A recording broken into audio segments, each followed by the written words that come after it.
যে ইটিভির সঙ্গে জায়জাদিনের একটা দ্বন্দ্ব হয়েছিল, সাপ্তাহিক জায়জাদিন তখন ছিল, আর ইটিভি সদ্য তখন এসছে।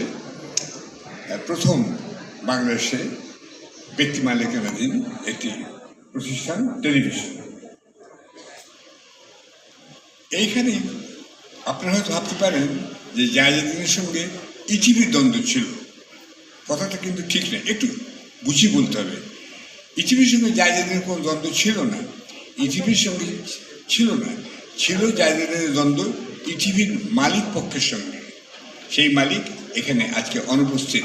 তিনি যেখানেই থাকুন তার আত্মার শান্তি আমি কামনা করছি। কিন্তু সেটা ঝগড়াটা হয়েছিল, আমরা ধরিয়ে দিয়েছিলাম সরকারকে ভুলটা কোথায় হয়েছে, তদানীন্তন সরকারকে। এবং যখন ঘটনাটি ঘটে তখন আমি নিজে ডায়ালাসিস ছিলাম, ফলে ইটিভির উপরে খুবই অবাঞ্ছিত এবং আমি মনে করি এটা উচিত নয় আক্রমণ ঘটেছিল। আমি সেই জন্য আজকে দুঃখ প্রকাশ করছি। সেই জন্য সেদিন যারা ক্ষতিগ্রস্ত হয়েছিলেন এবং ইটিভি স্টুডিও অফিসে ক্ষতিগ্রস্ত হয়েছিল, আমি পরে দেখতে গিয়েছিলাম। এটা আমার কোনো হাত ছিল না, কারণ আমি তখন এখান থেকে প্রায় ৮,০০০ মাইল দূরে ছিলাম।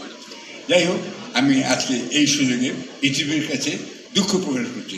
একই সঙ্গে আমি ধন্যবাদ জানাচ্ছি মিস্টার সালামকে, যিনি ইটিভির দায়িত্বভার গ্রহণ করেন।